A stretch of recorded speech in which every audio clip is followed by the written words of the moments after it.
Are you feeling optimistic? I'm always optimistic. I don't think we'll go down, but like I said to the lads, there's still a game left, and we've still got to go there and get a result. And I think we're capable of doing it. I've always believed in them, even through the bad times. And you know, we have had games where we haven't quite done ourselves justice, but we'll go to Leicester, and with that effort and the sort of effort we'd give with 8 men, 9 men against Derby, we'll get something and we'll survive, and then we can start looking at how we turn this magnificent club around. 90 minutes are up on the watch, but we had a bit of stoppage time. James with a throw. Walsh gets it on. Russell back with Mills. Cross it comes. Walsh, he's done it! Steve Walsh, in the dying seconds of the game, has equalised for Leicester.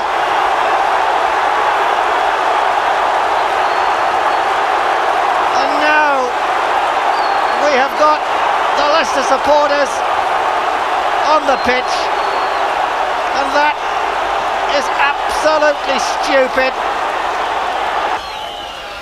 The referee still hasn't looked at his watch. Muggleton off his line. Oh, it's there! Goodness me! Steve Walsh. Oh, and this is really going to get absolutely...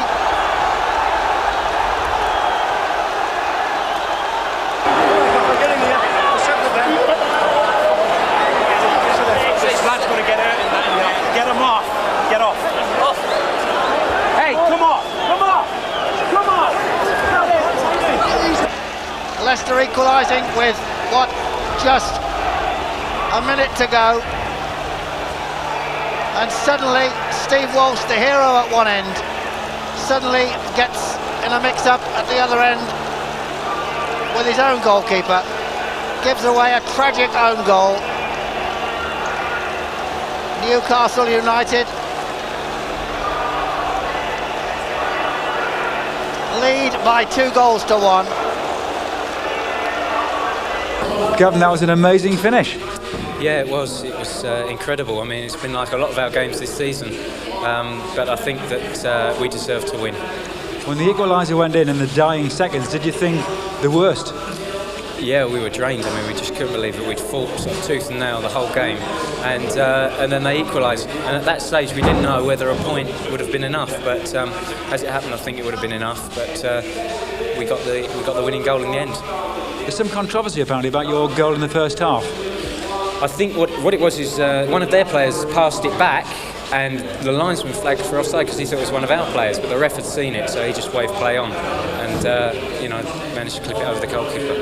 You've scored some important goals this season. That must be ranking fairly high. Yeah, definitely the most important. I mean, obviously David Kelly's last week was very, very important because it gave us a chance this week.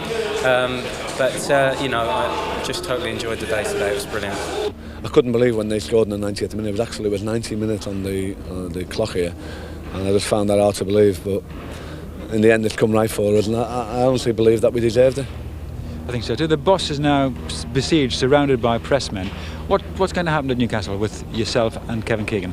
It's in the board of directors' court now. We've come here on a 13-week contract, which it was a verbal agreement rather than a contract, that we're going to keep Newcastle United in the second division, and then we're finished at the end of it. Which, as from now, we're no longer manager of Newcastle United or in the management team, but that can easily be changed. We certainly want to stay.